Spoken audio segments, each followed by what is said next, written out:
that match between is Elmagus and Pika. I think it may be tied 1-1. I think Elmagus and Pika Pals are actually playing their third game without a restream right now. Oh. Well, we'll have to figure that out here.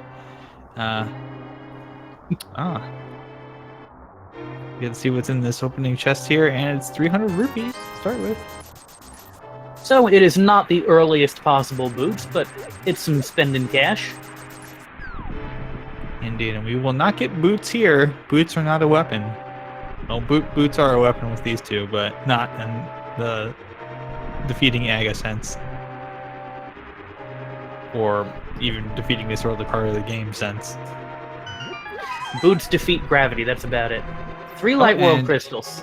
Yeah, TGH getting a check there of the map as it falls down. There's the bow. Got early D.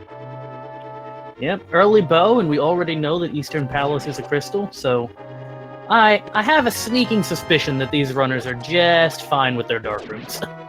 Absolutely. So we've so far stolen everything out of Uncle's savings account, and we've taken his bow. So good job. We should feel very proud of ourselves.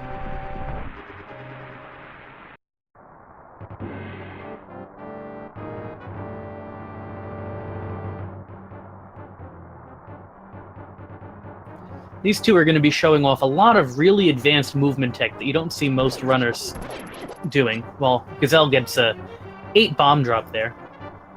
They're going to be doing things like wall pumping and canceling their stair lag. So you'll notice Gazelle leaves the stairs here.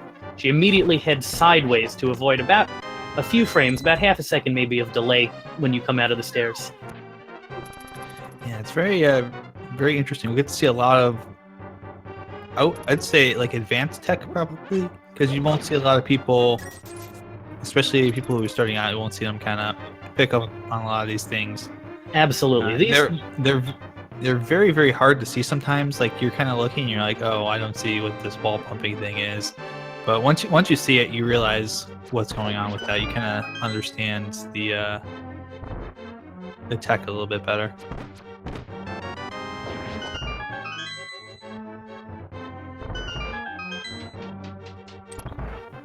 Elminster in chat is telling me that stair lag is about a 1/6 of a frame. Maybe I'm getting confused. I think quick warps are about half a second. And we're going to see those when these two are on the warp pads.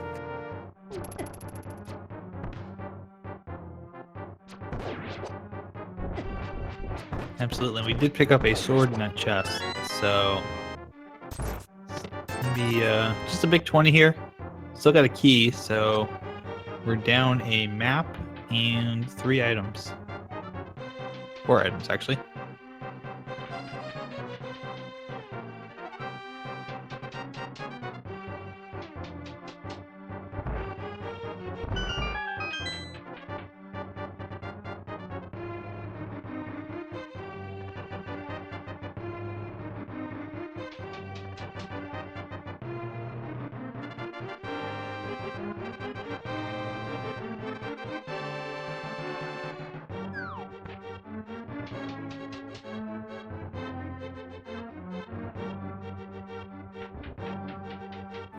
So both of our runners keeping excellent pace with each other through the basement of Escape.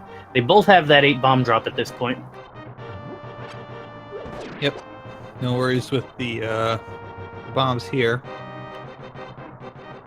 And as far as where they're at, who's got a lead, of course, 3 minutes in, it doesn't really matter too much that they're about 2 seconds apart.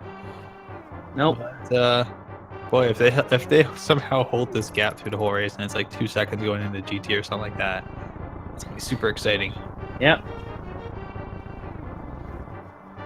If you want an example of pumping, take a look at the way TGH is sort of stutter stepping to the right there.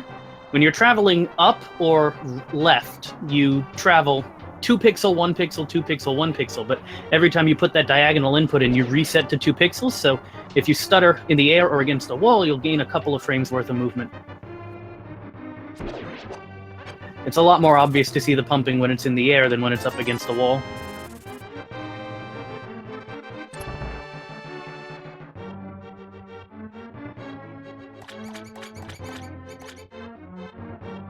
Also, with a diagonal movement, it's a lot shorter of a distance that you're having to carry pixel length wise. It's kind of, the two sides of a triangle. The hypotenuse is always going to be the shorter side compared to going, the other two sides. So that bomb drop earned us more bombs and a glove. So that bomb drop is a really great thing that they both found it. If that were the only glove available in the early game, they'd have to crawl all the way back through Escape to come and get that glove. Yeah, so good thing that they found the bombs there. Being able to get that glove is going to be very helpful for the routing coming up here. We'll give them some options on where they can go next. And correct me if I'm wrong, I don't think we've seen the map. Yep, Now we seen have. the map. TGH. Gazelle, no. So both of them not keeping track of the map opened that chest. We saw different expressions of frustration on either side there. Yeah, if you're able to kind of count chests and count items and know what's in what's still be found in a dungeon, especially early on like that, you can kind of count and be like, okay, well, I've got everything here except the map. The map's got to be in the last chest because it can't be anywhere else. And arrows from the tree pole. Yep, both of our runners opted to skip the lumberjack check. That's a common play at the higher levels of the game. You don't make that check until you have the boots, since you can't pick up the item without the boots anyway. Yep, and a little bit of love there for both runners. Preceded by an actual heart, which both runners pick up because, hey, you've only got 3. 4 is going to be a whole lot better to deal with some of the areas that they've got coming up here. Yep.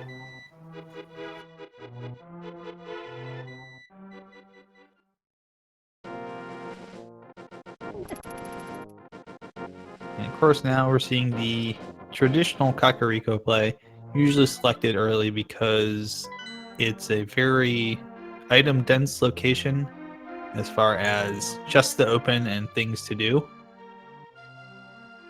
The other option at this point would be to go do the South of Hyrule, which is usually what we see meta-wise after doing the area here, and that's why, because there's a Moon Pearl right there. Yep. I watched back the VODs of the earlier race. We don't actually have the race itself saved because a little bit of technical hiccups with a new channel, but I watched both of these races saved on their channels, and they didn't actually get the Moon Pearl until way late because they had to kill Aghanim to get the flute from the pyramid to go to Death Mountain and get the Moon Pearl from the east side. So they're probably a little happy that they've seen the Moon Pearl early this seed. That's just mean. That's a mean seed doing that. Yeah, Aghanim required for... Ooh, Fire Rod. This seed does not seem all that mean in terms of the items that we're getting. Yet. You still gotta find a hammer for a second upgrade here. This bottle, that'll be helpful. Get sick kid in here. Great place to find it. On the financial side, of course, we've got enough to be able to do the bottle vendor check, which will probably be a scam of some sort. It's a scam. Like a disciple of Zora there, just teaching you the fine art of the scam. TGH, completely unprovoked attack on Cuckoos in the hut here. Yeah, you gotta be careful with the cuckoos. It's entirely possible that you can, and I've seen so far in the bracket stage here, you can go throw a cuckoo in there, trying to do the glitch and be cute about it, and then lock yourself into place where you can't open anything. Yeah, I think if you try and pick it up on like the frame that it moves away, you end up holding up just nothing in the air. Yeah, that happened to poor Rick in his Game 1 match against Andy. It was not fun. Yep. TGH, doing a quick check on the library. And also going to opt to check the race game before grabbing it. Is gonna leave It's it. just bombs.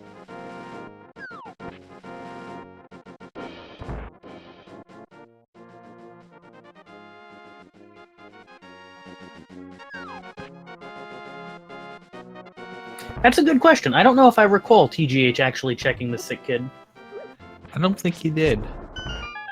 Interesting. Might be a case where it was forgotten, or it could just be a calculated gamble that, it's something you come back and get later. Yep. But it ended up, we saw it on Gesellschaft not being anything of significance. TGH is making the Eastern Palace play, eastern side of the map, before the South Shore, which is something he did in the first race. Very interesting here. So sticking with what works. It'll be very interesting to see what we got here.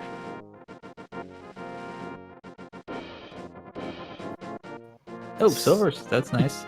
Silvers, a single arrow, and 50 more bucks. Gazelle's about to drop down here and find those triple bombs on the Lakili Island.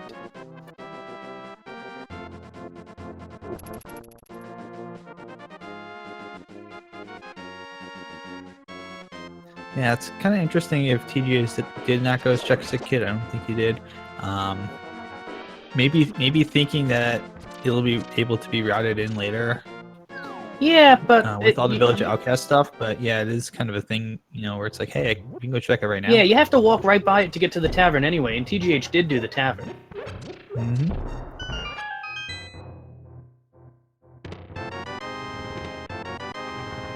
So our runners are heading into Eastern. They will be able to complete it. Not in logic, but the dark rooms will pose no problems. Oh, okay, there we go. There's no Aga. There's no Aga this time around.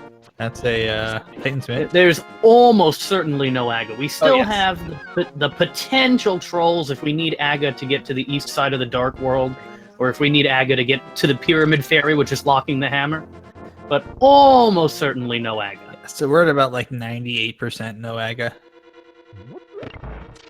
Just some very specific situations now where it could be required.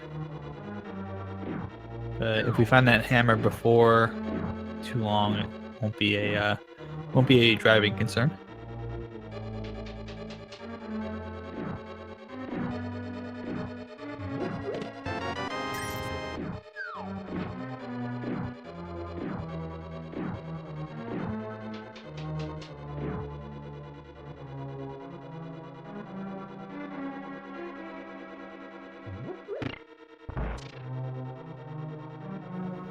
So TGH showing us a really quick Stalfos room, using 2 silver arrows to take out those Stalfos before they spawn, and getting the Master Sword here in Eastern Palace. That's 2 very important items so far in Eastern.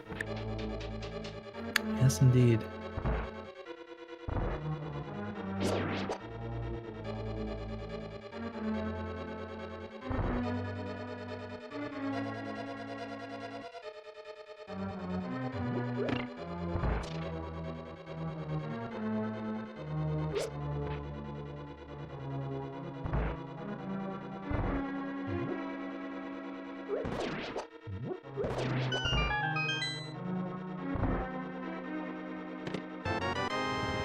Gazelle getting her Master Sword, while TGH makes it through the first Dark Room.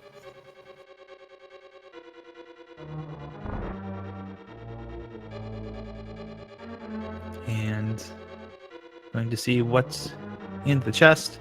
It's the big key. Yeah, has to be the big key at this point. Yep. So after checking the big key chest, the big chest, Tej is going to head into the slightly more challenging dark room in the back of Eastern. He'll have the option of using the fire rod to light up a torch. Blue mail. He'll have the option of using the fire rod to light up a torch directly to the left or right and make this room a little easier, and that's exactly what he's going to do.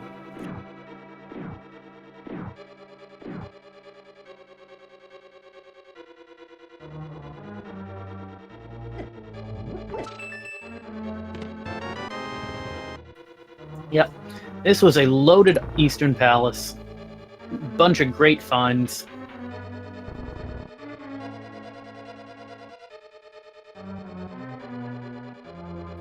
See some more of those stutter steps on TGH, air pumping his way up diagonally to the switch in that room there. So, yep. Got quite a nice haul here from Eastern Palace, as we've been talking about. And this will be a very quick fight. Don't blink and you might miss it. Or maybe blink, even don't blink and you might miss it, because it's going to be super quick anyways. And just a map, of course. We got our 3 items out here, so it had to be something that was not a progression item. But we do get a crystal, and that's nice.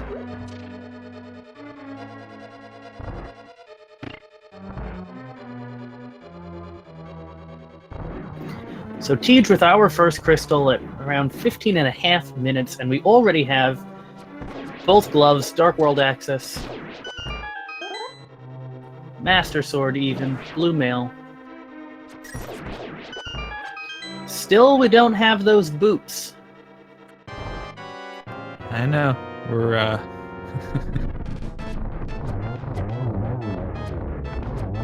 it's getting kind of weird that we're not seeing that yet.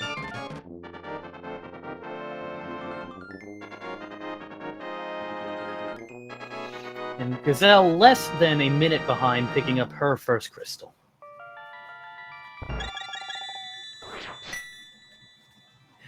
TGH remembers he's taking this walk back to the sick kid.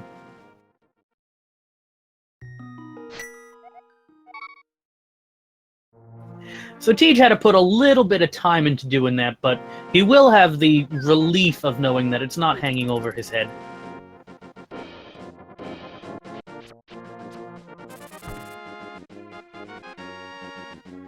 Now it looks like this is going to be a bit of a significant early game divergence. TGH heading right into the Dark World near Village of Outcasts. Map check. Green pendant, ice, pendant, pod, red crystals at Mire and Skull Woods. All while Gesellschaft is making the traditional South Shore check. Yes, indeed. So, it's going to be very interesting to see what we've got as far as this divergence and who gets the first benefit from making this choice. Obviously, Gazelle doing the usual kind of the quote-unquote meta check here. There's a red meringue in the pond, a little soggy. Yeah. TGH heading straight into the back of Skullwoods. This is a crystal dungeon that TGH will be able to complete. I think that's probably a big part of the reason. In addition to the fact that Skullwoods and a lot of these B29 seeds seems to have progression value within its walls. Yep. So I think both of these are probably good plays to make. Now TGH, of course, can do all of these checks later, going on down to Swamp Palace, which is going to be a crystal. So you can get Hype Cave, Mini Moldorm Cave, and Mini Moldorm Cave not turning out to have a whole lot. So yeah, look at that. That's extremely uncommon for Mini Moldorm Cave to have just about nothing. Mm-hmm. Super weird.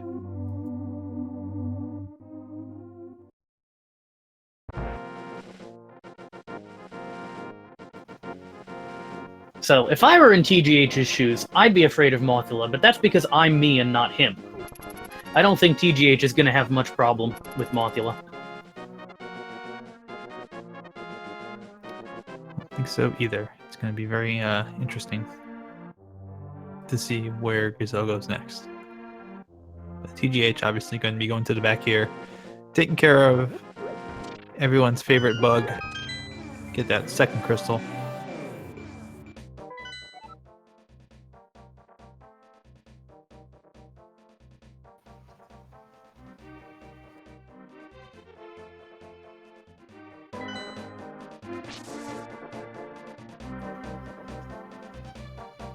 Down goes the moth. Very nice, very pretty clean fight. And there's the other boomerang, the Bloomerang, showing up inside of Skull Woods as Mothula's prize. Yep, so TGH now has one of the items from Skullwoods, and so we'll just have to find the second item and then dip out. Well, Gazelle is going to give us the check of the front, or at least that chest. That chest is easy to check without having to dive too far.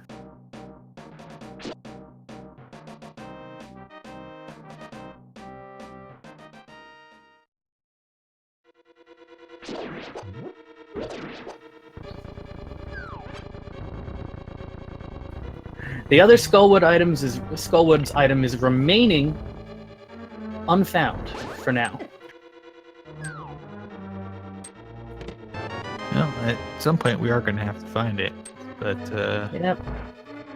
you kind of don't want to hope it's progression, because if you delay getting it now, which would be really dumb, then you miss out on an obvious opportunity to do something that's easily accessible. Yeah, I'm sure both of our runners are going to be looking for that last item.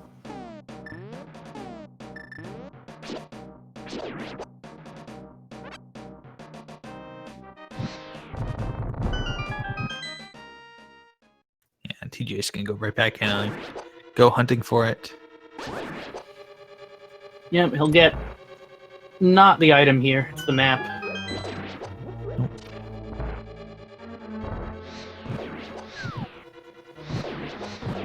And so we advance to the left side here, looking for either that item or the big key. Yep, the item is either in this chest. It's not. So I think that puts the item in the last place TGH is going to be checking. I would believe so. I think it. But we do get to see this. Here. Yeah. It's got to be in this big chest, of course, and it's only 20 rupees.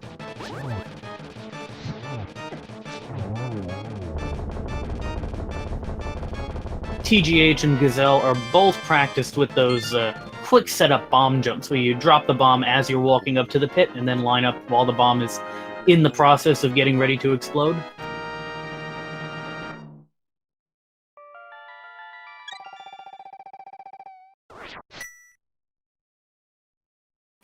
So, 2 nice moth fights on these screens here. 2 crystals already at just around 22 minutes for both of our runners.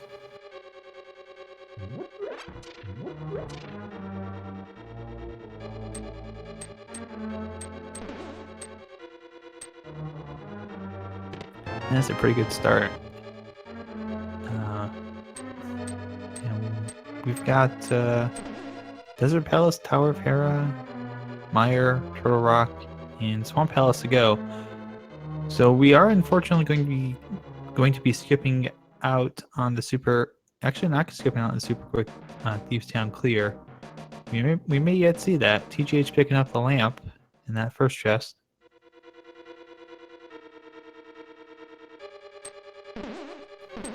And we get the big key here. That's guaranteed to be in one of the 4 chests in the front.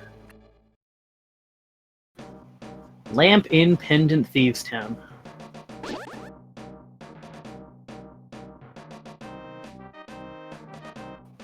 TGH is walking around with half a heart, so we may be seeing a death warp come up real soon. I think so. I think we're probably going to get a check of the first 4 and then death warp out.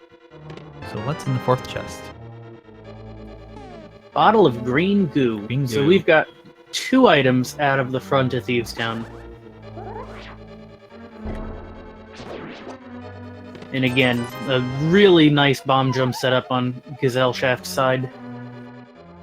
Both of them using those spins to sort of line up with the edge of the pit. The game won't let you release a spin when you're in the process of falling down the pit, so you let go of the button and angle back towards the solid ground, and you'll release the spin and stay put right on the right pixel for that bomb jump. Indeed, and of course, if we had those boots, we'd have a little bit more leeway on where we had to be pixel-wise, but you know, we're bootless so far here. 25 minutes in.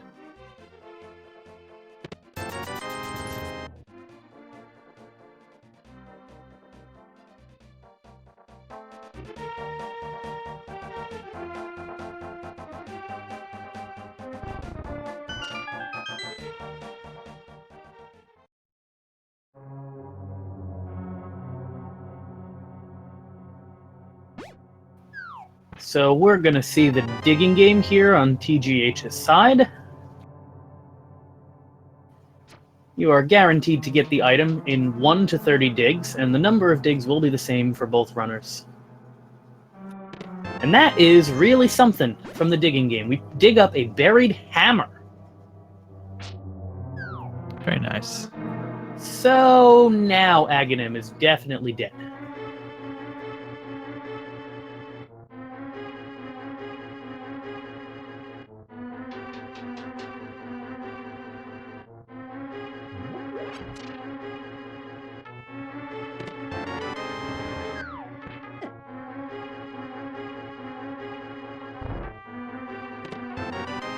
TGH going to take that hammer and put it to use immediately here on these hammer pegs.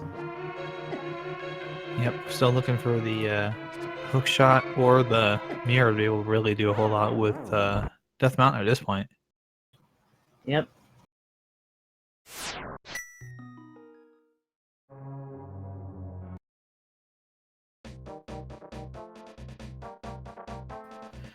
Just some money there in the hammer pegs.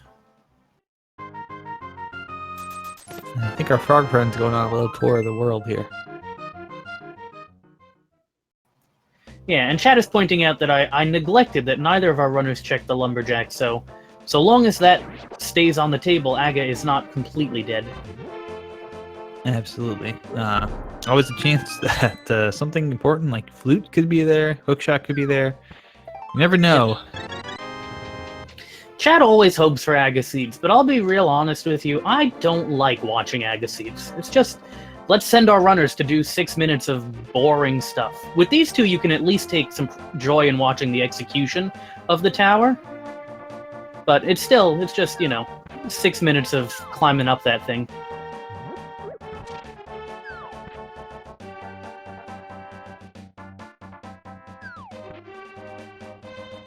I think we get a small divergence here with Gazelle going over to the digging game and TGH doing hype cave. TGH has already done the digging game. Got that hammer. Oh, that's right. That's Yep. a hammer. Yep. I had brain fart and forgot about that. There's a hook shot. That's in hype cave with Bombos. Pretty hype. We might need that Bombos medallion. Both Misery Mire and Turtle Rock are crystals, and we definitely need that hook shot because Swamp is a crystal. Absolutely. It's going to give access now to Death Mountain as well. So we'll be able to see TGH maybe wander on up there. And it looks like Gazelle is going to be doing much the same, kind of following in TGH's footsteps right now. Yep, TGH is going to bring this Blacksmith World Tour to its conclusion.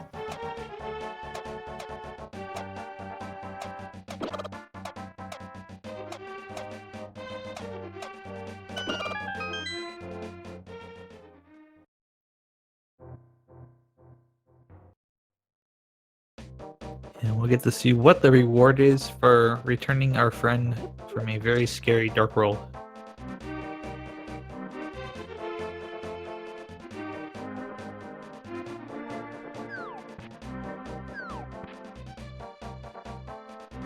Just a little piece of love.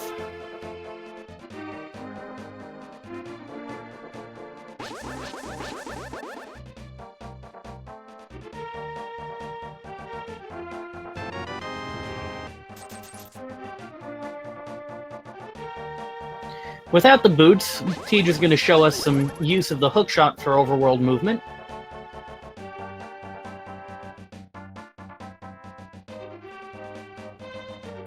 Very nice, Harry. In case you don't know, you can indeed use a hookshot to latch onto trees. They're okay with it. Yep, trees, rocks, signs. Yes, anything except people. You can't do it on people. That would be very rude if you tried it. Yeah, can't put the pointy stick in the man's. That's not good. That's not good.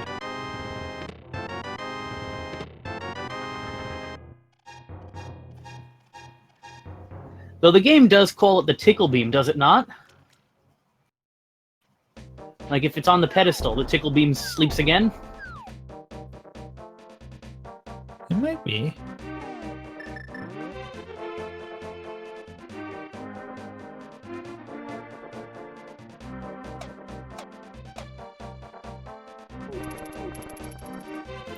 Oh, he's out.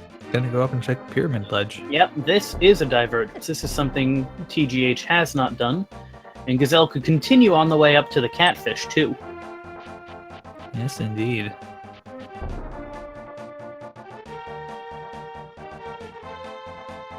You don't often let the froggy take a gander at this pyramid here. Just gonna stop there. That's just the big Tony up on the ledge.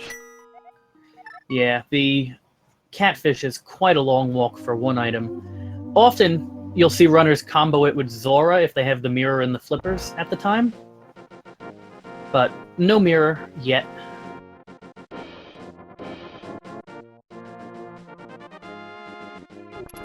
We are in Paradox Cave though, so let's see what TGH uncovers. Yep, Have a seven chest to items. open up. 7 items coming real quick here. It's a big 50 and a heart, which is actually probably pretty welcome. We're only on 7 hearts on Gazelle's side and 8 on TGH's side. So still pretty low on health.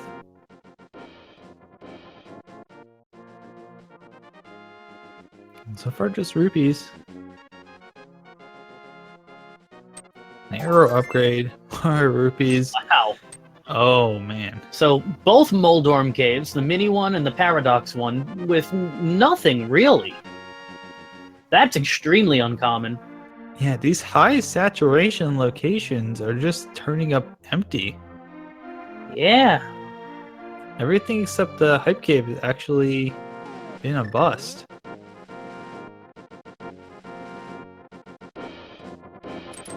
That was 3 bombs sitting on the floating island. Well, we'll get to see what's in Spike Cave in at the moment. Not Spike Yeah. Cave, Spiral Cave. Spiral cave. We might get to see Spike Cave as well. I doubt it. Without... Wait, no, actually, yeah, I don't have enough hearts. They would need to find something. Yeah, some invincibility item would put it in logic. If you have enough hearts, you can tank your way through it. It's a lot easier if you have, say, a fairy in a bottle. You get a bunch of invincibility frames when a fairy revives you. Indeed. Yeah, another heart. Yeah, long walk through the Spiral other, Cave. Yeah. The other thing that would be possible, I think TGH still has that red potion. Could possibly try and use that. Yep. But I doubt. I think we're just going to see a play up to go check Wonderful World of Tower of Hera. Yep. With the Titan's Mitts, TGH will be able to check Dark Death Mountain, but without the mirror, he'll want to do everything he can up here on the light side before heading to the dark side.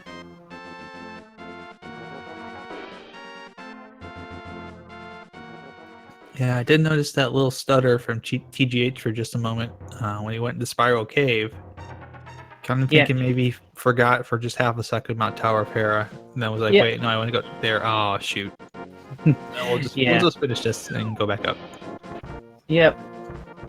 Yeah, the more common routing would probably be to finish Tower of Hera, head down to Spiral Cave, and then use the warp stay at the bottom of the mountain to get into Super Bunny Cave. Yeah, in this case, it'd be Super Bunny Cave into Hookshot Cave and a check of the Turtle Rock medallion. So those would all be nice things. There's a flute! There it Toot. So that will give our runners access to check Misery Mire. And an interesting logical implication of that is that the game expected you to head into Pendant Thieves Town to get the lamp to logically access Tower of Hera.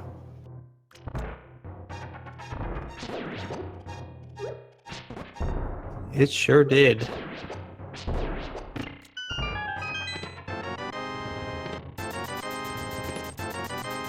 Now we're just gonna see what that second item here is gonna be. Get a bomb jump across. There's the key. Nice thing about that bomb jump is that you can use the iframes to just float over the star platform there. You don't activate it. Yep, if you use the hookshot there without the boots, you'll have to take a fall because you can't bonk over and the star platform will activate.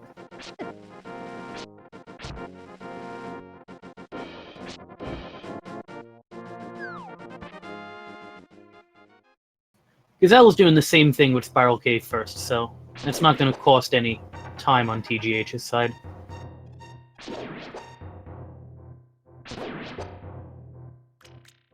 No, but the problem with Gazelle's strategy right now, there's a big 20, so both items out of Tower of Hera. The problem with this, and she doesn't know it, is that she's just kind of following TGH's footsteps right now. Yeah, it's going to be if the seed remains linear, it's going to be difficult to come from behind just doing the same thing. Yeah, in that kind of case, it would have to be... Oh, actually, going to go to the Dark World. Interesting. Yeah, this is interesting because she will have to take a long walk around Death Mountain to get back to Tower of Hera if the mirror is not available here. Yes, indeed. And TGH will be opening up that Turtle Rock portal. Yep, he's got a 1 in 3 chance of being able to open the front door right now, but without the cane, can't make any progress. I believe TGH can hover the whole way into Turtle Rock, but It's no almost, boot. though. Yep, we'll open it up. No boots, so no Turtle Rock hover for the time being.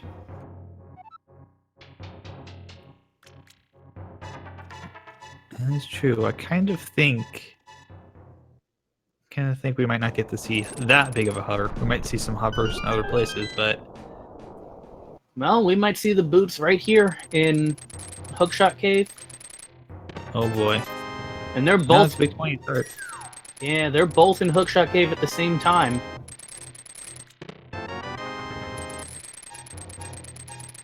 Oh, we got a different cane now. We got the cane of Myrna. And that would put Spike Cave on the table. Yep. With the Cane of Burna, the game doesn't even expect you to have a magic extend, a potion or something like that, but our runners do have 2 bottles. And I think one of them came with a green goo, if I recall correctly. Yes, indeed it did. We got a green goo and a red goo. So, absolutely possible to go ahead and do that right now.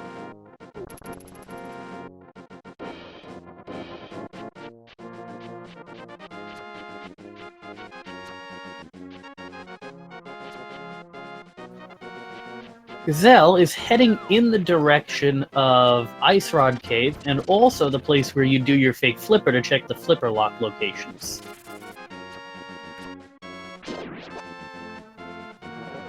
While TGH is going to make a Dark Death Mountain check that Gazelle did not, which is Spike Cave. Yep, she's trying to set up fake flipper. Has it. Good. C. And we'll get to see from TGH here what is the Spike Cave check. This is a real interesting... Whoa! This is super interesting. A sequence break to Green Pendant Ice Palace. And TGH just finding a fairy in a bottle. This is a huge gamble. Absolutely huge gamble here. Tremendous gamble. There are 3 items in Ice Palace, and plus another one, if we can get that green pendant off a Cold Stare. We have all the items we need to get through here. In the last race, we had the traditional troll, the Ice Rod troll, and the Ice Pod was in Pendant Ice Palace. Getting the big key to start with. So what we were talking about before, Gazelle needs to do something different to try and give herself an advantage if she's behind. This is different. Very, very different.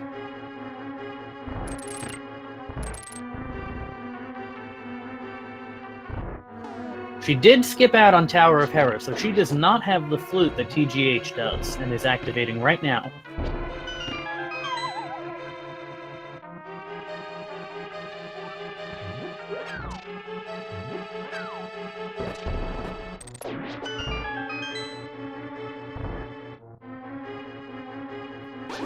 That will be interesting to see how this all works out for Gazelle.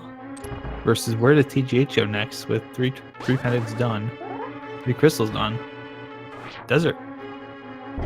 Getting a quick check of the ledge, and then we'll head back and into Misery Mire area. Going for that information here. Gonna get the knowledge on where to go for what medallion he'll need to go in. And it's gonna be either. Ether Medallion, we don't know where that one is yet. Nope, but that does set up the possibility of bird toss or bird tote. Yeah. The kids love that bird toss. That they do.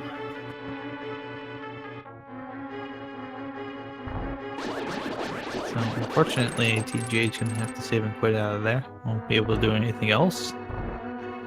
Nope. That trip got him some knowledge, and that's about it. Can't get to Desert, no mirror. Can't get to Checkerboard Cave, no mirror.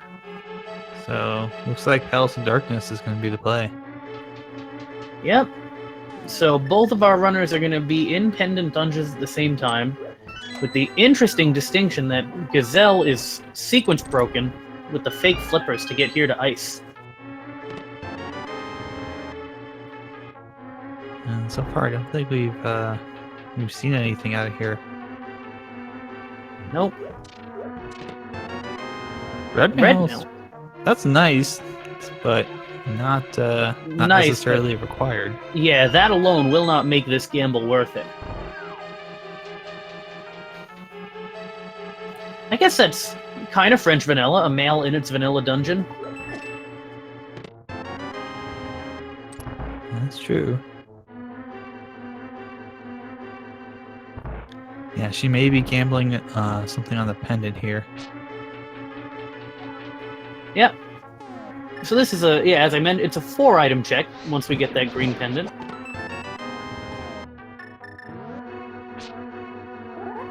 This is a nice bomb jump.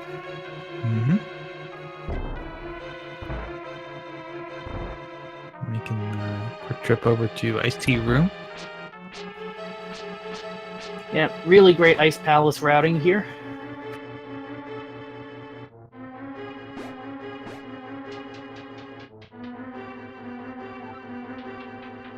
Meanwhile, I believe TGH has plucked a key out of that first chest, and unfortunately, I think that's going to be 3 items for Gazelle. Yep, So, but when you're this deep, you're gonna kill Coldster. You're gonna get that pendant. Yeah, absolutely. You've done all this work. Why not?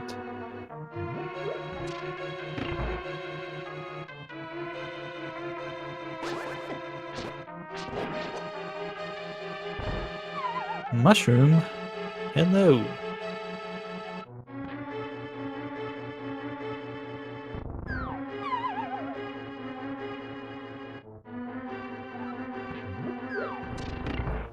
So we're going to see the Cold Stare fight up here.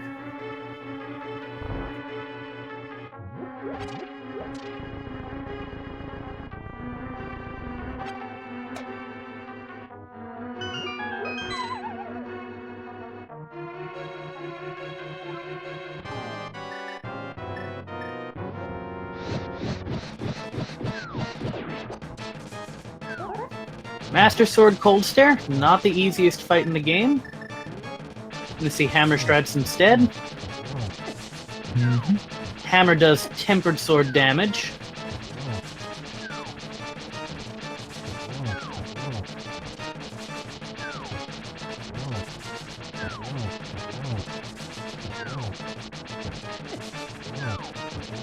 That red mail is really helping out in this fight.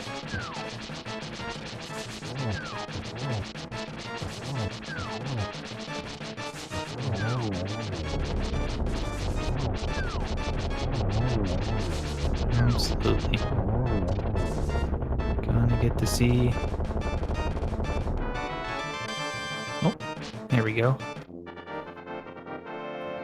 One logical implication is if Cold Stare had the small key, it would mean that Cold Stare was logically locked behind the Cane of Samaria, which I don't know how much that would tell you if it happened. It didn't even happen anyway. Oh, she's checking her map now. Uh-oh. She may have What's that? mismarked that as a crystal. Yeah, that could not be good. Yeah, I can't imagine any reason why you'd jump out and immediately check your map. That's a bad sign. Now, if Sahasrara ends up having the item, then that would bail her out tremendously.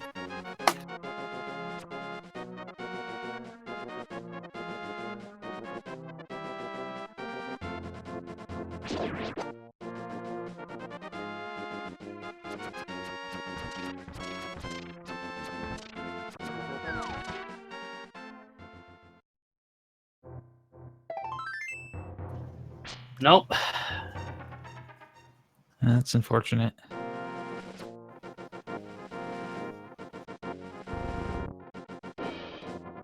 So she's in the vicinity to be heading into Pod, which is where TGH is right now. Gonna see the hammer yump on TGH's side.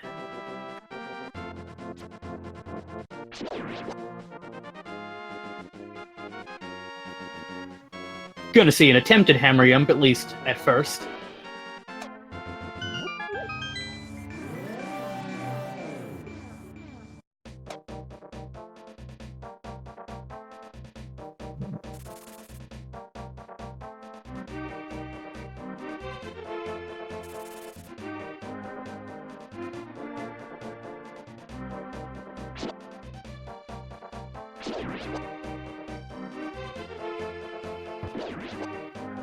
Since TGH had the small key to get out of this room and the big key, and no mirror, this hammer yump makes routing in this dungeon slightly quicker.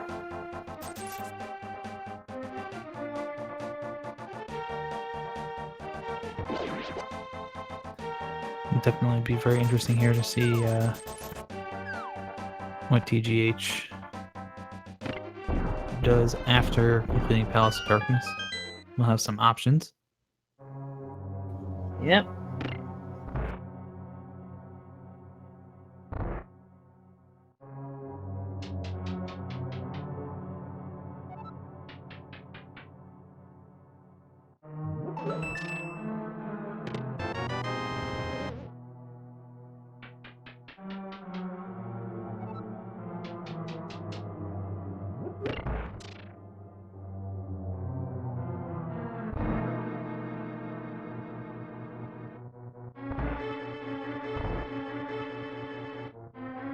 I'm just kind of waiting to see how this all shakes out. Yeah. At present, we really don't have access to dungeons after the clear of Pod. Can't get to Desert. Can't enter Swamp. We have the Back of Thieves that's accessible to both of them, but we can't get into Mire or Turtle Rock.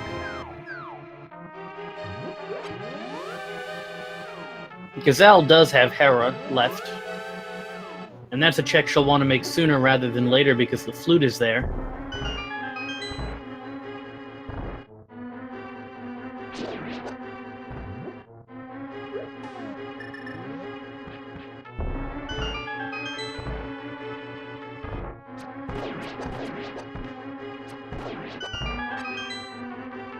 And there's our friend Helmasaur King. Hello, friend. How are you? Yep. Tej is showing us the slightly faster strat of hammering without holding your sword out in front of you. It's a little quicker, a little more difficult, but not a problem at all. Yeah, especially when you have those silver arrows, one shot to the head. Boom, roasted. Just a piece of heart and a red pendant. So we got that mushroom here in Pod.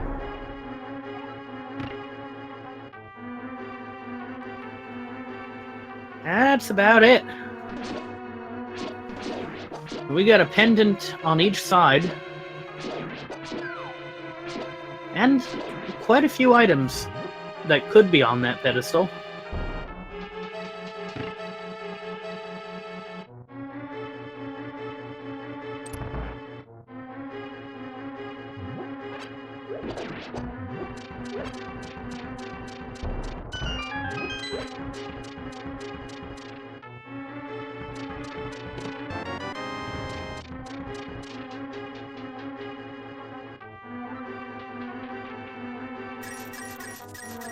So let us see what TGH is going to do. Staying in the Dark World, heading towards the Pyramid, that's a check that Gazelle has given us, but TGH has not. And then potentially the Catfish after that.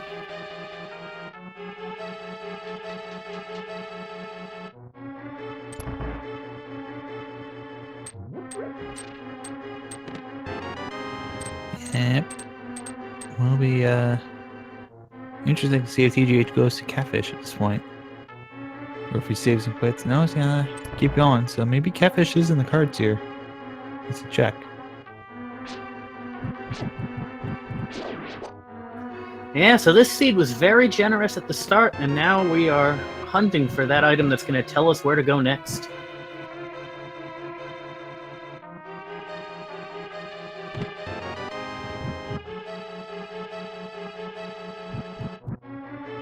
So the chat asking right now, at this point, would Gazelle need something, some kind of major mistake on TG's part in order to win?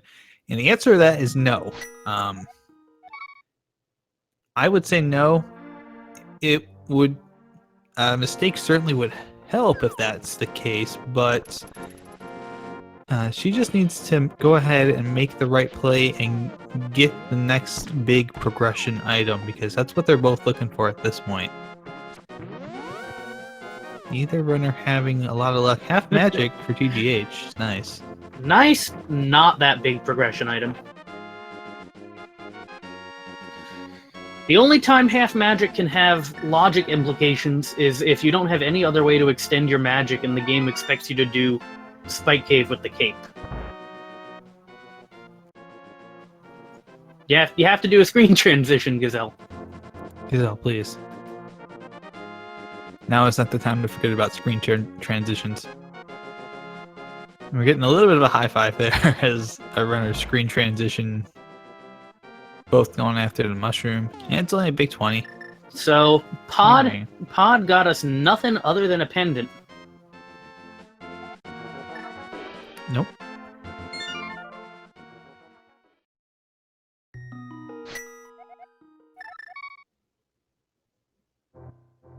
No, there's a fake flipper. Question is, no, he's gonna go to Zora first. Yep, he'll be able to do the water walk here in Waterfall Cave. You need the Moon Pearl because when you have the Moon Pearl, the game gets confused when it checks what state to set you in. That's my executive summary because I really don't know any more detail than that. That's about right. Hey, there's a Tempered Sword and a big 20. Yeah, Tempered Sword, great to find on a sequence break, but doesn't indicate progression. It does not. We've got 2 more locations up here to check. Could there be progression hiding in Zora? The ledge There's a shield. is just a shield. Again, nice thing to find. Not progression, though. Nope.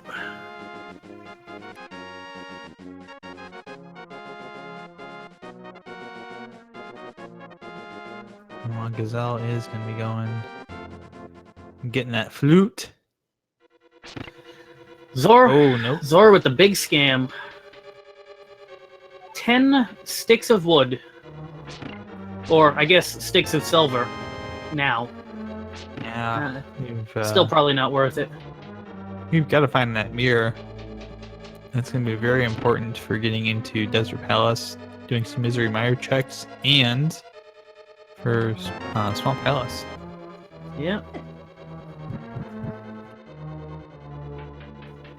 So let me think here.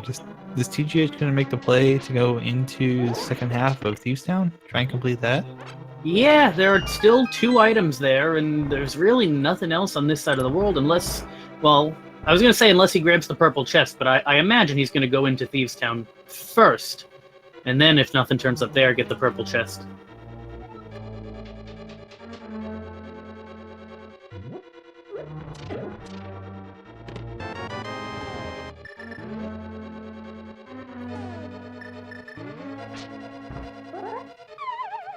Oh no. Gazelle takes a fall. This will be a 2-floor fall. Yeah, the worst kind of fall.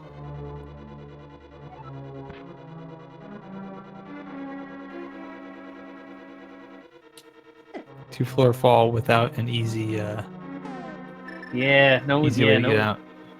Yeah, the switch is. Oh no. You do an arrow. That should work. Yeah, there we Yeah. go. Oof. Hurts to see that sort of thing.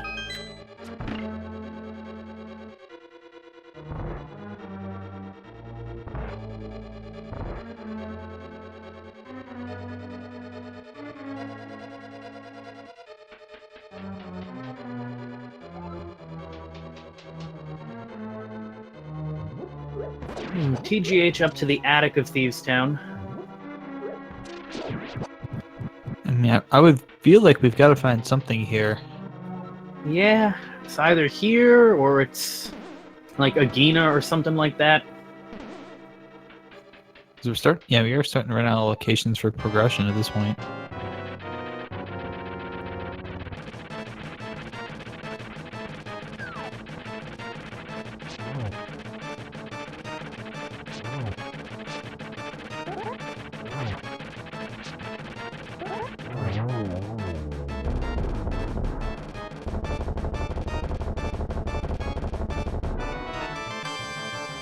Also worth noting, we have not found the boots yet. Yeah.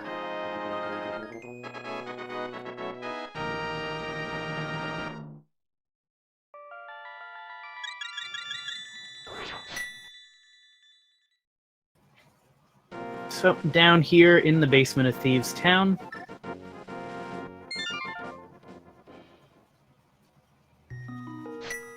There's a small key, so we'll be checking the big chest.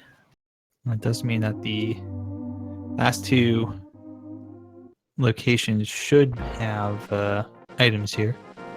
Yep.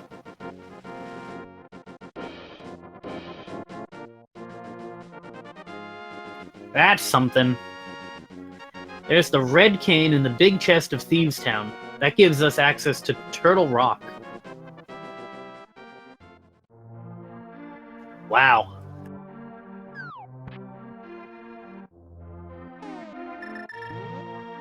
And he can go ahead and finish this up. Yep. One item on blind.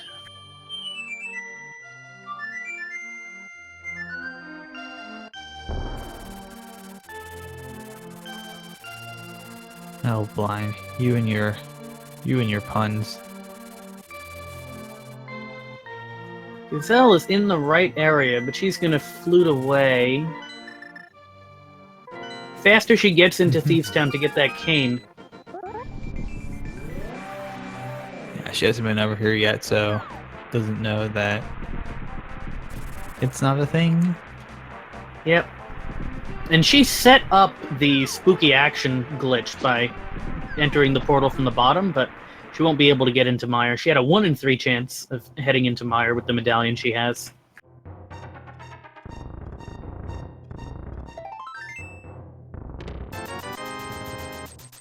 So there we go, 300 rupees.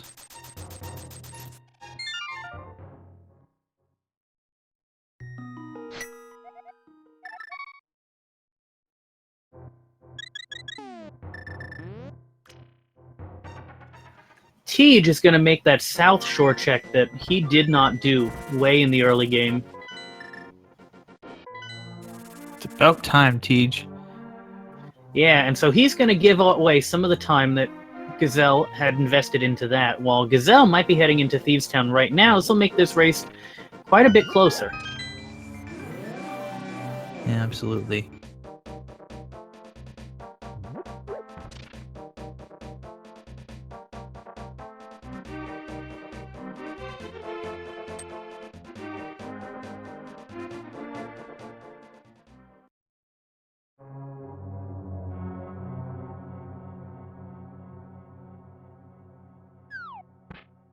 So with having opened up all of those chests in the front, Gazelle just has to go to the back. And Yep. TGH just has to suffer through some disappointment. Yep. Might take the long walk to Ice Rod Cave. I think Gazelle, with a little bit of muscle memory there, needs to just head straight back here. So this seed started off real fast, but we're an hour in and meh. Yeah, it's not fast no more.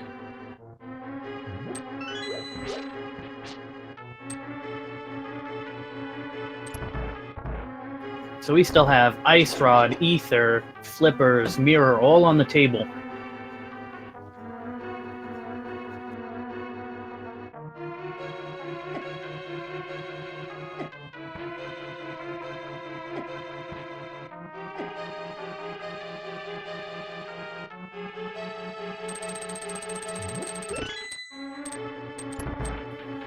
Well, Tej is heading to Turtle Rock.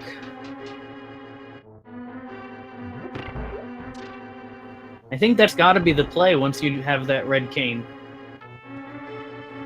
Probably 5 items in Turtle Rock. Yeah, it makes a lot of sense. Will not be able to complete it unless the Ice Rod shows up.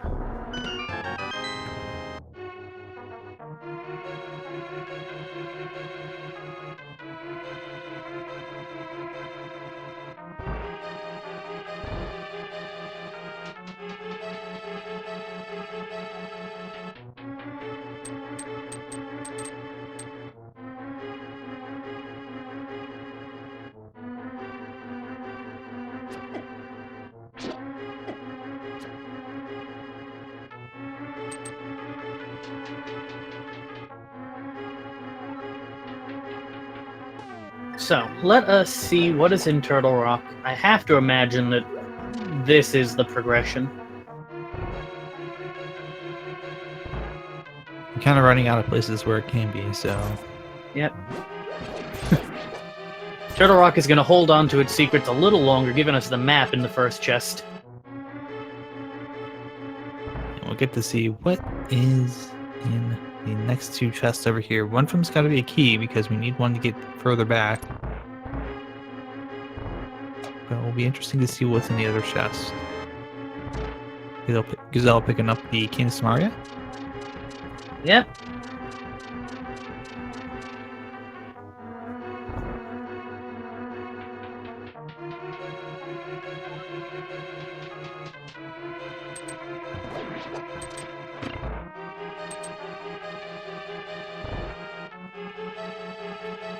Two keys.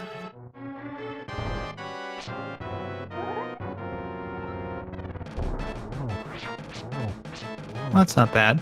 It can mean that there's a item here in the chain chomp room. Yep.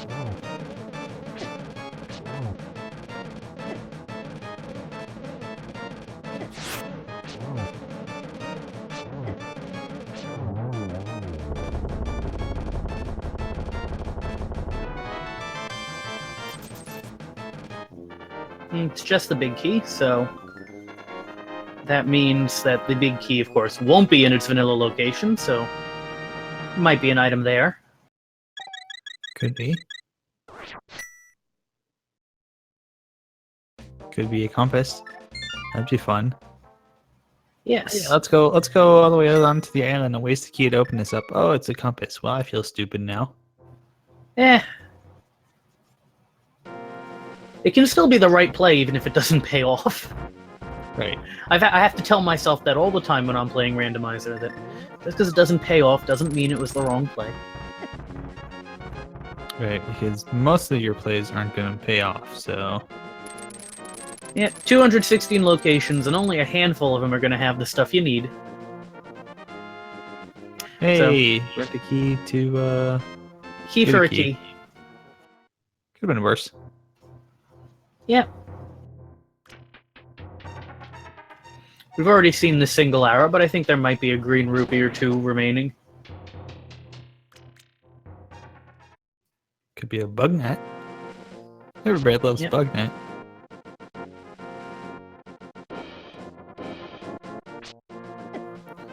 So whatever we find here could lead us to Mirror and then require us to come back to Mimic Cave for something. That would be fun. Yeah, fun. Yeah. You've got an interesting.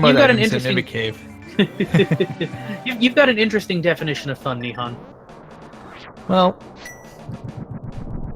that's just another thing to add to my Plando from Heck. Oh, there's the compass. So I'm gonna make a note of that. Last item should be mirror, which requires you to go back all the way through Turtle Rock to get to Mimic Cave. yep. So laser bridge is going to be stacked. It sure should be. Got one more chest to check here in the crystal roller room. DJ's doing a nice There's job. the There's ether. Hello. So we got 3 items on Laser Bridge plus a key. Yep. And we've seen both dungeon items, so there's also something on Trinex. But we can't kill Trinex unless we pick up the ice rod.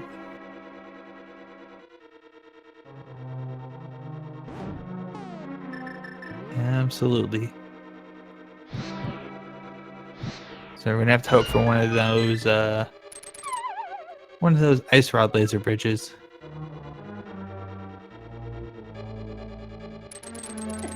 It's a flippers. Yeah, that'll work. Yeah, flippers without mirror doesn't put swamp on the table just yet. But Nope. and I don't think TGH is going to be heading into ice before Meyer. Probably not. Yeah. No Turtle Rock completion right now. Chad, of course, is pointing out that Pedestal is in logic at this point. Chet always likes pointing out when pedestals within logic. Yeah, I mentioned earlier I don't particularly like seeing Agassides, but at least Pedestal you get to see more dungeons, more interesting routing. Mm-hmm. So, Misery Mire. Yeah, it's a crystal dungeon, you have what you need, you gotta do it. I would agree, and TGH We're says not- no, I will not bear costs. Nope, no bird toss. But kind of thinking, could the mirror be hiding out here? It is possible. And there Mirror are, would open. there- Yep. Oh, go ahead. Mirror would open up the checkerboard cave, which is right outside, and then a couple of different overworld locations. Absolutely. We are an hour 7 in. There's 2 items here in this dungeon. Have not found mirror. We have not found our beloved boots. And we're still looking for ice rod as well.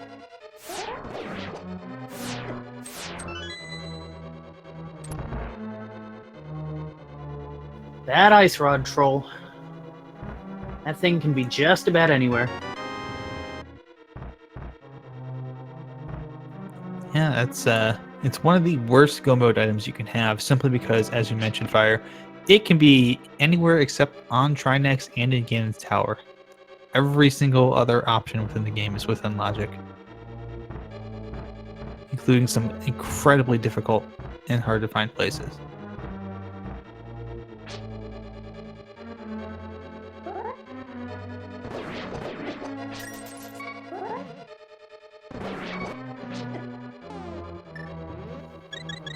Gazelle wisely using that red potion and the green potion. I'm gonna take out these nasty jumping pokey thingies with the fire rod. Those things actually take 2 silver arrows to kill because of the way that they register their health, being a multi-segmented creature. It's always very interesting to see how some of the mechanics in this game work. Hey, there's a key. Yep, that key means that the big key must be in its vanilla location there in Misery Mire, so TGH is gonna bite the bullet and head to this cutscene room because there's no other choice. And based on what we know, I think we've got... Did we see Teach go ahead and open up that one chest that's open by the switch outside? I think he skipped that one for now. He may have opened it up, actually. I just may have missed it because I'm... Zell with her ether and is going to continue to laser bridge.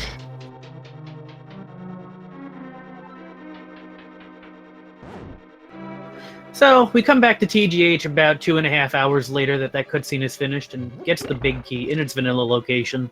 Okay, chat telling me he has skipped it, so there could be item in that chest, could be item in the big chest, could be an item in the chest that's next to that. Yep. And Still- one more in Vitreous. Still quite a few places to dig through before we head over to the boss.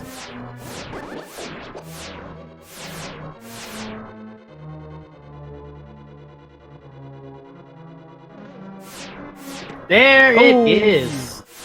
Hello, The Mirror. mirror. It's a nice place to find it. We can check Checkerboard Cave. We can head straight into Desert.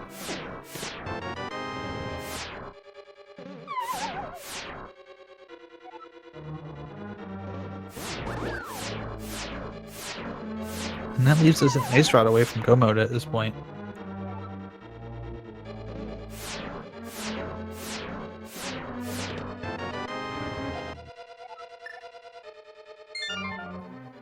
Map in the big chest. Nope, the last item's on Vitreous. Yep.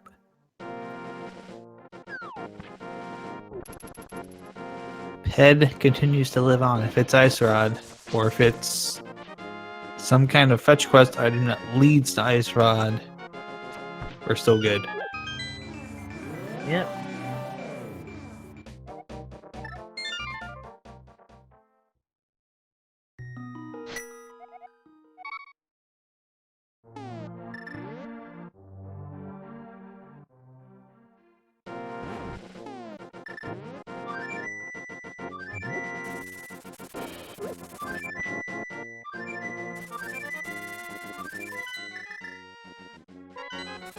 So Gazelle will be entering Mire around the same time that TGH finishes it up.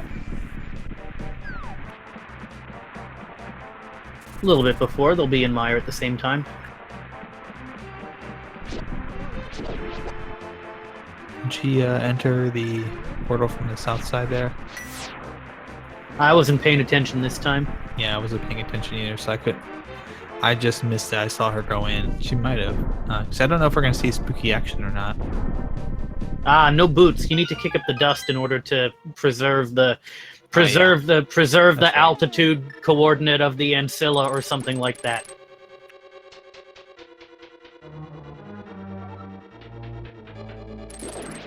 You have to properly spookify it.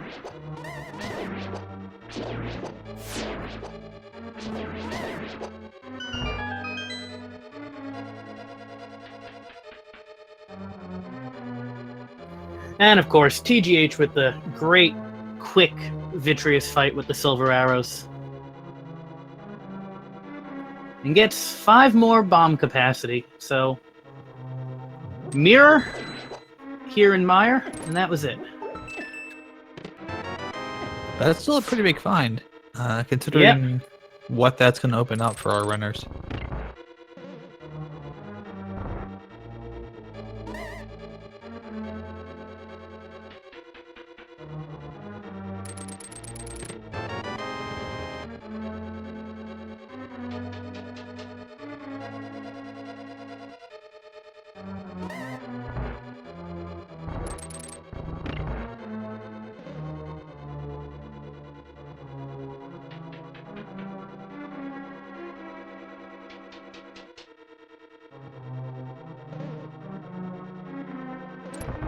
Hey, we have a boots required seed.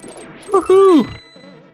I think that's probably the only. These are probably the only 2 runners that will be happy to see that. Yeah, early boots would have been a lot nicer, but we definitely need the boots to get that big key from the Desert Torch. He's a little unhappy about finding the mirror there. Yep. So TGH is done with Desert until those boots show up.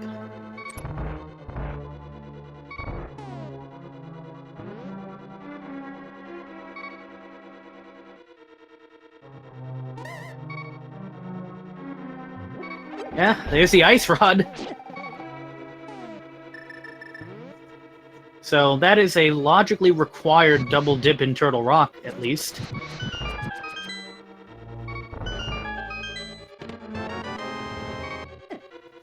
Mire and Turtle Rock to get Mirror and Ether to get...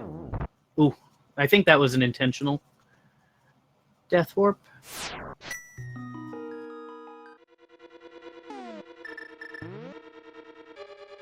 Maybe not.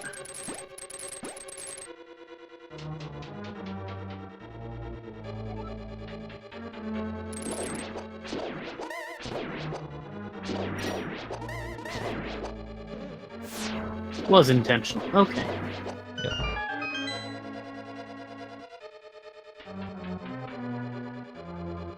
So TGH is going to 4. Going to go to Dark World.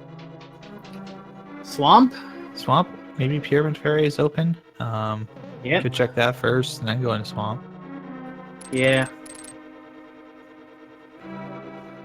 There's a few mirror locations around here, if he feels like it, in the cave south of Grove. Yeah, it's looking like Swamp, unless he takes a zigzag around to get to the cave. Swamp it is! Not a bad decision here. Yeah, 6 items in Swamp. 6 items with 2 items needed still. The boots and the ice rod. Nah, TGH has the ice rod, it's just not on the tracker yet. Oh, okay. Ice rod was in Checkerboard Cave. Ah, there we go. So now we're, oddly enough, boots are going between these two. Yep. That seems appropriate, doesn't it? Yeah.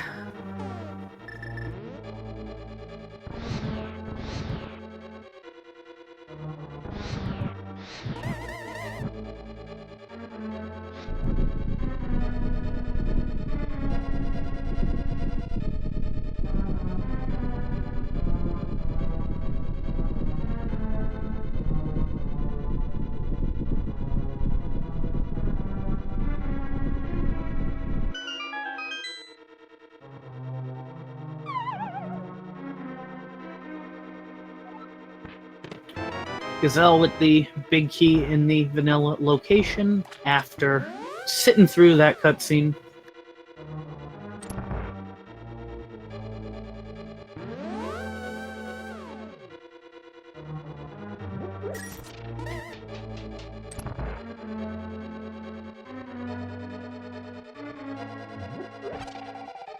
So of course we've got one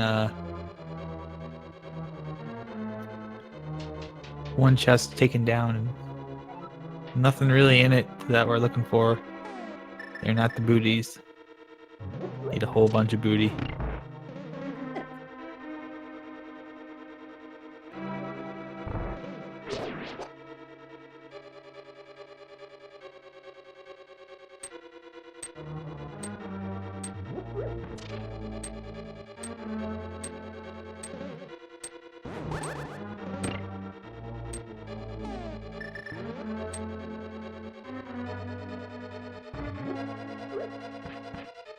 And unfortunately only finding the compass there. Gonna make the left side skip for now. Maybe checking to see if he's gonna be forced to go to the left side. Not a bad play.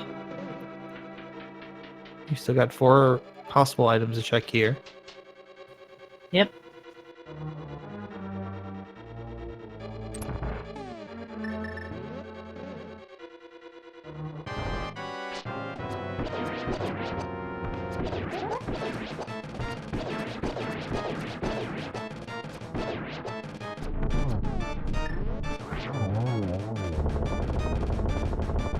Here's the map and a 5-bomb capacity upgrade. Hey, Gazelle just picked one up as well.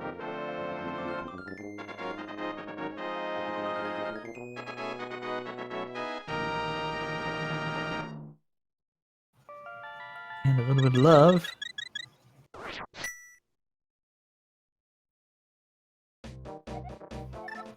Gazelle, you want to check the Checkerboard Cave?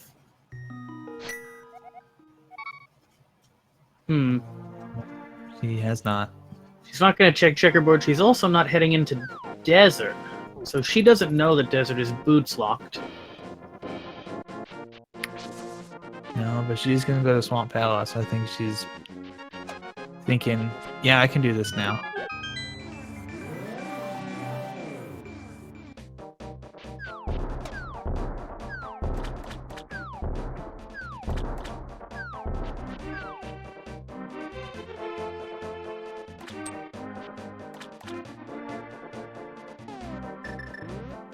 And TGH completing in just a moment here the Argus fight. And we'll get to see what's inside the Argus Pinata. It's 10 arrows.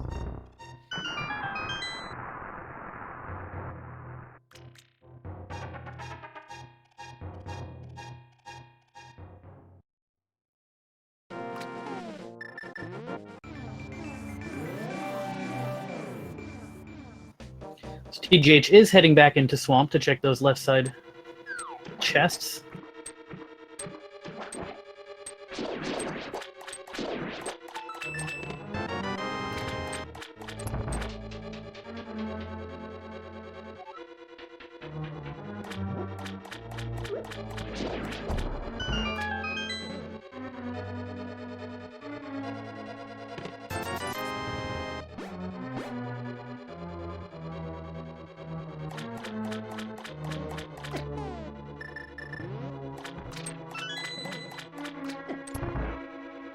It'll be very interesting to see if we can get some sort of routing in here. Or perhaps, oh, they're actually synced up. This is incredible. Yep, synced up on opposite sides of the dungeon. Yes.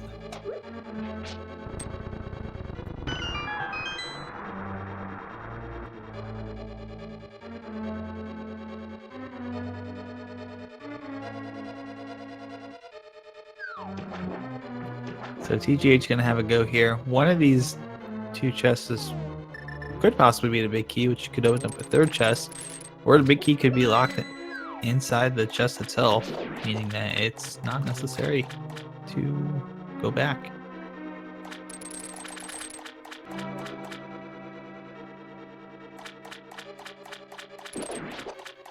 Yeah, Giselle is not picked up that ice rod yet out of Checkerboard Cave. Chose to save and quit after completing Misery Mire.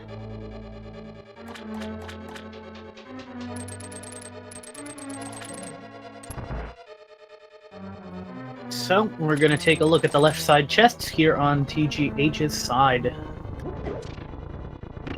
Boy, these could certainly be chests that are very important. It's the boots! Yep, like the boots. That puts TGH into go mode at 123.20 or thereabouts. Toot toot, it's a boot.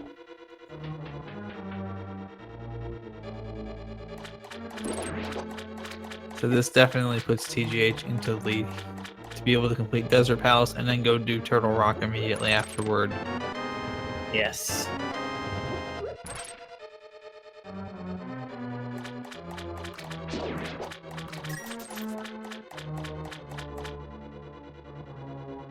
Now, the only positive perhaps out of all of this is that the two go mode items could be used to make the Desert Palace and the Checkerboard Cave check a little bit tighter together. So it will save some time, but I don't know if it's. I don't think it's going to be enough time on their own. Yeah.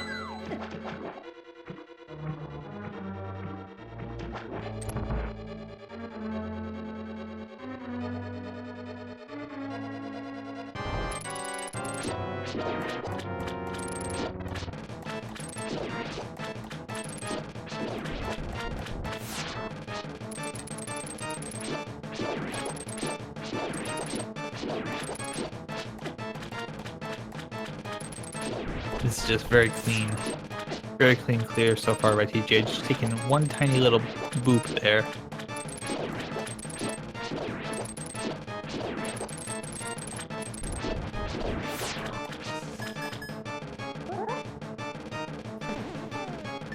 Yeah, the sword advantage TGH has is due to a sequence break into Waterfall Cave. That's where the Tempered was.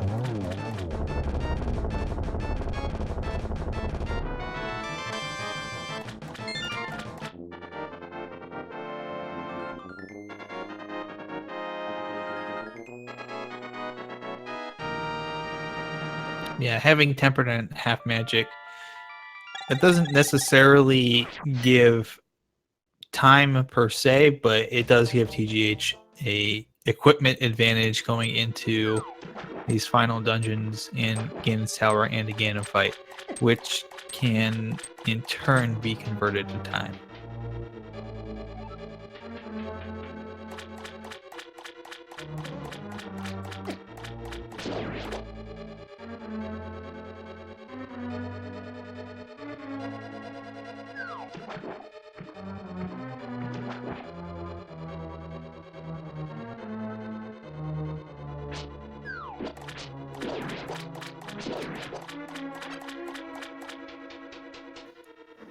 And Gazelle gonna go ahead and get the boots here in just a moment.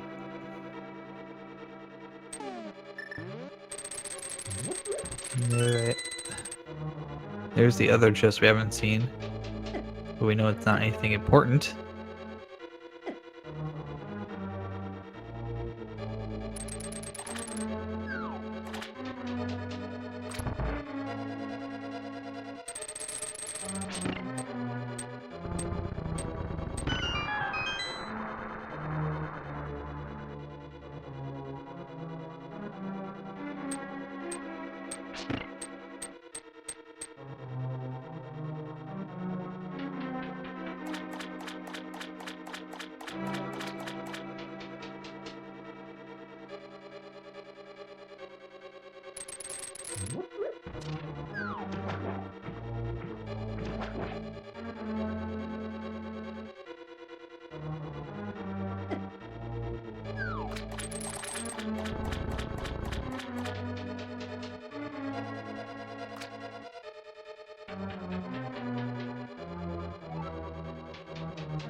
Gazelle about to get her boots here. As chat's been stating, this will hopefully send her in the direction of desert.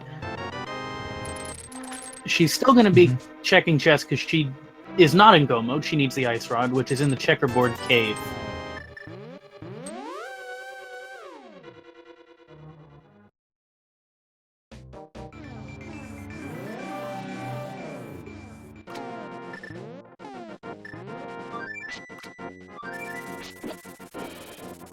It'll be very interesting to see where she goes next. Yep, it is going to be play over to desert. And it looks like she's going to check checkerboard cave first. Maybe. In which case, is it... Yeah, there's... Maybe? Nope, not yet. Gonna complete Desert Palace, might check afterward. But in any case, gonna feel real silly finding that ice rod and checkerboard cave when you could have checked it a while ago, but it's one of those things where we know where it is, and it's very easy as a runner to mismark something or to forget that you haven't been somewhere. Absolutely. Yeah. Especially with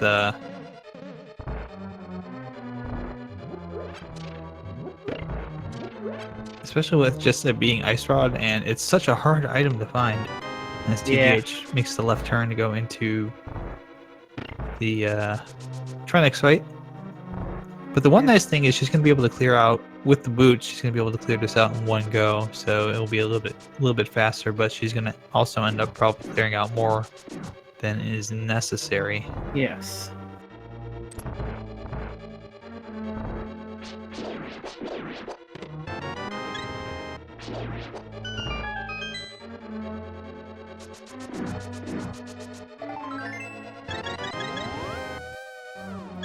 TGH, meanwhile, with a nice, clean first phase of Trinix. And we'll be trying to get the quick kill on the last phase here. Double spin, 1/, beautiful. Very nicely done. So, you think it's time, Fire? You think it's time to do? Is it time to do the thing? I think it's time to do the thing. Let's do the thing. What thing? Tell me what the thing. Oh, you mean the GT? Yes, that thing. Yes. Yes. I've heard of this thing before. There are 22 locations where that Ganon's Tower big key can be located. Get your guesses in chat now. If you're a supporter of any of the speed gaming channels with a sub or 250 bits across all of them, you'll be entered to get on our leaderboard if you guess correctly or closest. You have a favorite location, Nihon? I usually like to say Rando Room, location number 12. How about you? I've had some good luck with things like 16 and 18. Double-digit even numbers, something like that. So let's do 18 this time. Okie doke. This could be interesting.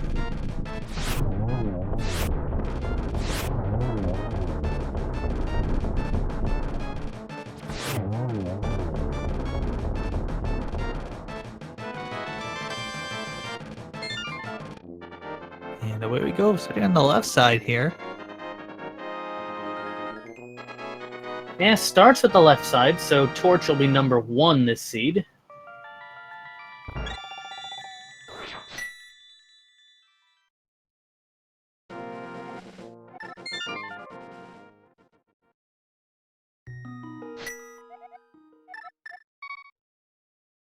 There's a 2, 3, nothing yet. 4 is another small key. 5 is 10 arrows, so Ooh, for those of you who guessed 1 through 5, unfortunately, sorry. and this is going to be the Dark Magician route. You don't see this all that often nowadays. But Dark Magician is... Oh, this is... No, it's not good for Gesellschaft. She's gonna go check the Pyramid Fairy. Yeah. Not a bad check, just happens to be the wrong check. Not only is this Dark Magician, but TGH is doing a tile room gamble. That is interesting. Very interesting. Now watch it be in tile room and somehow he's completely sniffed this out and it will blow our minds. Yeah, get your TGH God vision in chat if that turns out to be the case. He's opening up the door there just in case it's not here. Yeah, but this will be number 8, right? 1, 2, 3, 4, 5. Torch. 3. Oh, nope. Yeah, it should be. Yeah, I think it should be number 8. Yep. And unfortunately, it was the single green rupee. So the game was like, "Why are you doing this?" Yeah. Pyramid Fairy. We know it wasn't going to be the Ice Rod, but nothing really to help out Gazelle anyway.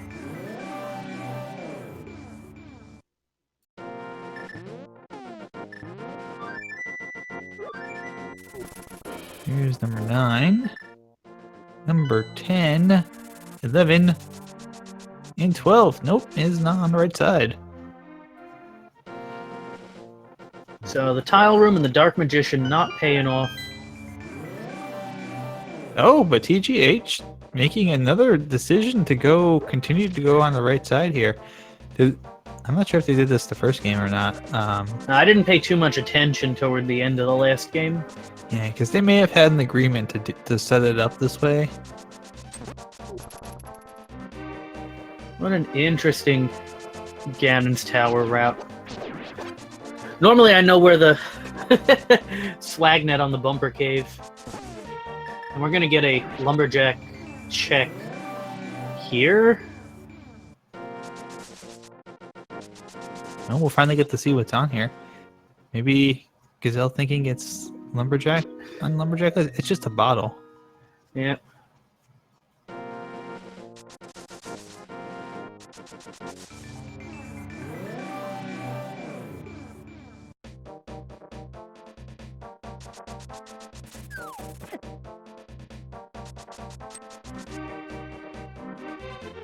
And there's the butter sword. There we go. There it is. Oh boy, numbers are hard. Were you 15. keeping track? There we go. I believe it was 15. Chat will yell at us if we get it wrong. Yes. Let me do the quick quick math in the back of my head. Because we had five. We had the 7 on the left side that were clear.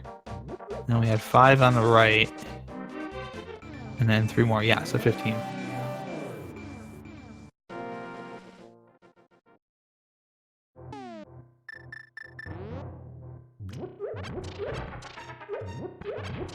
Hey, and Kinghorn, congratulations. You have done the thing.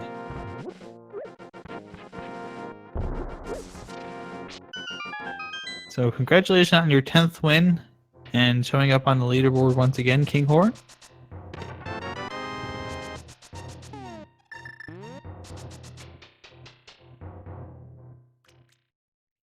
And TGH is right now making the trip up the gauntlet here with the butter sword. So presumably, Gesel's gonna get the tempered sword at least here.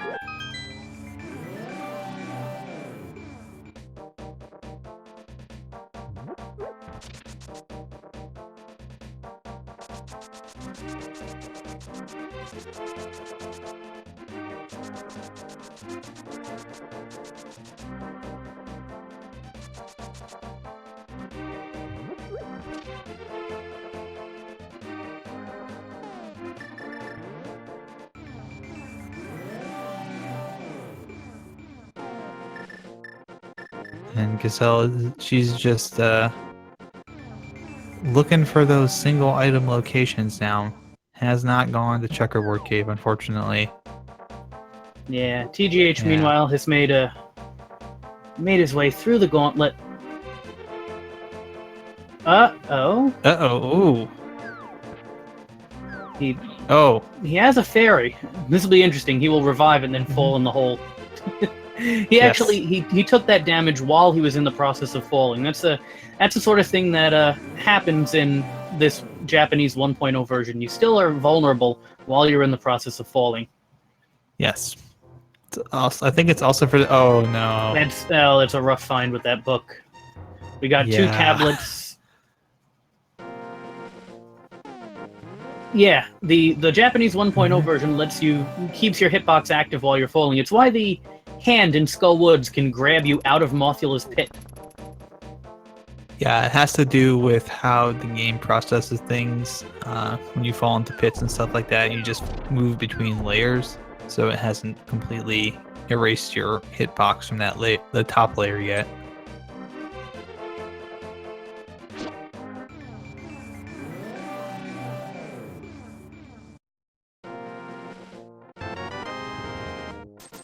Yeah, so she'll be taking that book to make the Bombos check right now. TGH is going to show us. Hover. Yeah. Hover. Yes! We have been waiting for that. So that's the first hover of the of this matchup. At 1 hour 38 minutes in game 2. Yeah.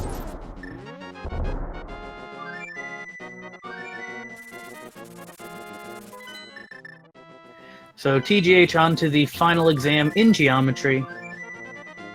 Starting off with a double. Set up this next. Oh, and a triple. Ooh, nice stuff. Nicely done. So 2-3-1. It looks like there. Zell is going to be finishing off Pod. It looks like. At this point, it's got to be a play on the pedestal. 2-3-1. Call that the Traverse City Special. That's the area code that Traverse City, Michigan's in, is 231. I noticed because I used to live in that state. But anyways, jumping on in to see Ganon here.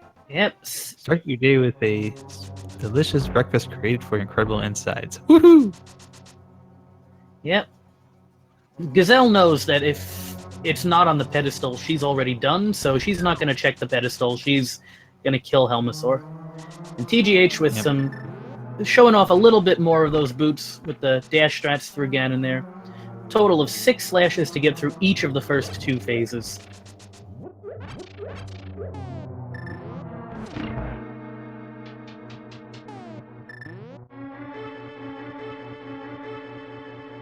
And we're already very quickly almost done with phase 3.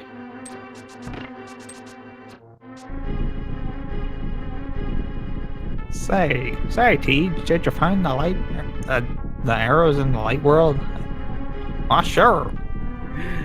And actually getting, Yeah, missing that second shot there. but he does get the torch glitch, which isn't too important with silver arrows, and but puts Ganon down with a double.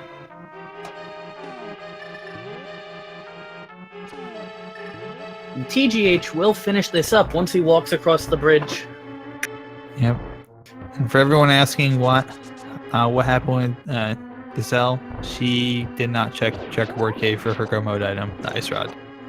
Dot done, dot comment, LOL. And yes, indeed, TGH takes game 2 with an official SRTV time 1 hour, 40 minutes, 58 seconds. GG's all around. Yes, get your GGs in chat for TGH. Gesellschaft has opted to forfeit the race, so get your GGs in chat for her. She's put forth a great effort. It happens quite a lot where it just doesn't turn out your way. Yeah, it's just a situation, I guess. Probably just a situation where you know you're still a couple dungeons behind, and it's it can certainly be frustrating. So it's definitely not the situation where it's like, you know. I forgot what I was gonna say. Actually, I'm sorry about that. Yeah, just definitely a GG to both. This was a rather frustrating seed. It went linear for a while, and then it stopped being linear, and that's always frustrating. Yep, we have our winner TGH in the setup room. I'm gonna go see if he's ready for his interview. Indeed. But 140 is a pretty good time for those asking in chat. It would beat my PB. So, yeah, I think we have TGH in here now. Hello, TGH, how you doing? Hi, what's going on? First off, congratulations, sir, on your win. Thank you. Thanks very much. How are you feeling right now? Feeling pretty okay. I'm pretty relieved. I'm happy that we could have had a couple of good matches. For sure. You got that hover. Yeah, finally got a chance. Our first race, for those that didn't see it, was bootsless. So it was good that we got our second race and then boots, although they were the go mode item, unfortunately. We still had them at the end, so. Yeah, and it was just to see that it was so linear for so long, and then it stopped. It felt like it stopped being linear completely, and it was just like, okay, you guys got 2 or 3 more items to go find, and we're not gonna put them in places that make sense. Yeah, there were definitely a lot more decisions to be made in this race, and I tend to think about things pretty mathematically, or at least I try to play odds more than anything. And because I feel like it suits my playstyle the best, but yeah, there were quite a few decisions to be made in the seed that weren't really that straightforward. So it was an interesting seed to say the least. Zelda is doing a ped pull for triple bombs. Yeah, have you two chatted about how that seed went down? We really haven't yet, no. Yeah, she made a play into Pendant Ice Palace. She's in chat now. I haven't had a chance to catch up with it to see if I saw what she did at the end. I saw the skip checkerboard. That sucks. I'm sorry. And that put the nail in there. Yeah, as we were saying in chat, it can be very easy, especially if you're at all kind of in a mindset where you're just frustrated about something, like you missed the jump, or you check somewhere and got something late, or you check something that didn't turn out. It's so easy to just kind of lose track of something so small, and then it turns out to bite you in the end. Yeah, for I sure. know that it happened to me a couple times in the Swiss rounds, and it's not fun. But It happens. It happens in randomizer. It's just the nature of the beast. it is. There's nothing else to it really. It's just, you know, especially in my case too. You know, the brain can only do so much, and there's so much to keep track of. And every once in a while, you know, it just happens. Yeah, absolutely. It's randomizer is a difficult beast if you're working on it. And she's putting up a Gesella's putting up a message. Doesn't feel like doing an interview right now, which we can understand. And nobody would blame anyone for that. Thank you to everyone. Much love. Fitting in TVH. Mismarked Ice Palace. You only flute could screw me. Cameled hair having nothing and flippers and pod. GG's Tej. Heart. Thank you. Yeah. It's there's definitely no reason to apologize. It's one of those things where it happens, you know. Yes, and literally everybody who's ever played a rando knows that feeling. Indeed, and despite the how it turned out, I think Giselle still got to the bracket stage, and that's absolutely an accomplishment in and of itself. So I know it's one of those things that's it always feels bad when you're like that. You're like, well, you made it to the bracket stage, and it's something to be proud of, because sometimes you're always feeling a little down, but it is a very much a badge of honor to be able to get to the bracket stage here.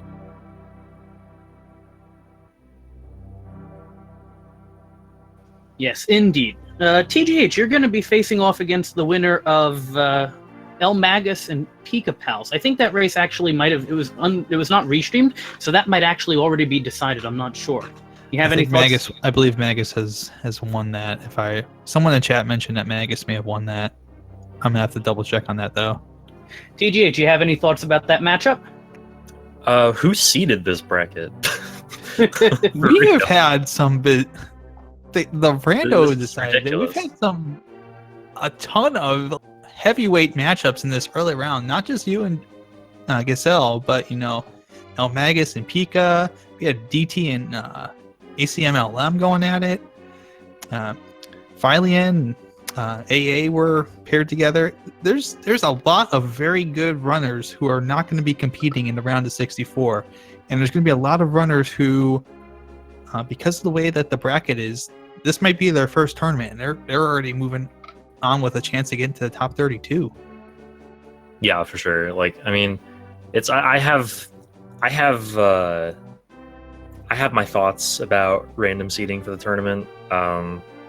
But they aren't all negative, but I can understand why they did that. But yeah, I think overall it wasn't the best way to go about seeding for brackets. But it's randomizer. I guess it's fitting that it's random seeding. But yeah, that's what you get. You get two good players. You get good players getting knocked out in the first round because of random seeding. Gisselle's a great runner, and I have all the respect in the world for her as a player and as a person.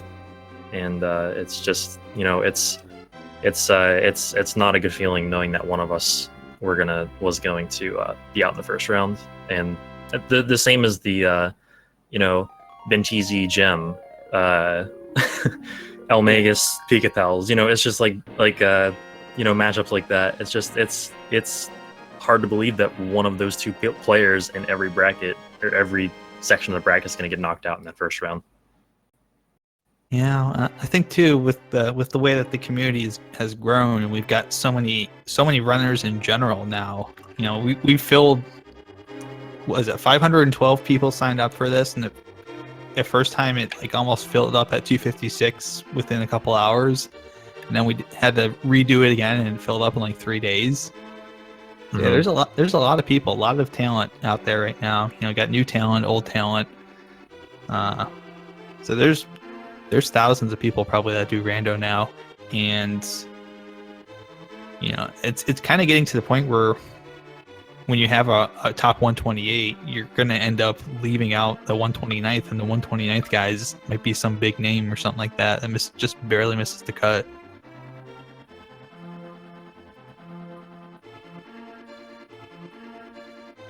But boy, it's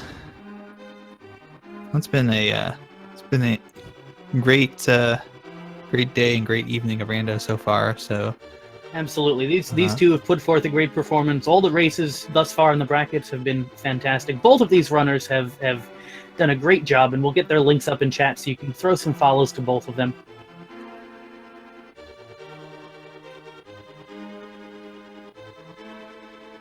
Yes, indeed. So please do make sure to follow both Tej and Giselle. Definitely see them do a lot of speedrunning, a lot of rando. I've watched them in this tournament. I've watched them in other tournaments. They're both very talented speedrunners and rando players. So definitely give them a follow. Absolutely. And if you want to see more rando, and let's be honest, who doesn't want to see more rando, you can follow the Speed Gaming Network channels 1 through 6 and the A Link to the Past Randomizer channels, ALTTP Randomizer 1 through 5. We started up 5 just yesterday, just so we could show this matchup, their first game. So a lot more rando on the horizon. Absolutely. So also want to give a quick shout out to everybody in the speed gaming world that makes this run, including our tracker tonight, Carissa. Thank you very much for doing your tracking job and working through some of the little things here and there, maybe on the back end that weren't kind of cooperating tonight. That happens. I've tracked before, and I found that has happened. But thank you so much for doing it. Really appreciated it. And of course, Firewood King, thank you so much once again for co-commentating with me. It has been a pleasure to be back on the mic with you, Nihon Tiger. It's been great. If you still have that follow button ready, throw some his way. Indeed. Make sure to follow Firewood King as well. Any last words from anybody? Thank you guys for commentary. Thank you for the run, TGH. Thank you for the run, Gesellschaft. And of course to everyone else for putting this tournament on and restreaming and everything, of course. Absolutely. It's been great. We're going to look forward to your next match, TGH. We'll look forward to some more rando over the next week. Have a good one, everyone. Yep. Good night, good luck, good RNG. Remember, somebody out there loves you, and we love you too. Take care, guys.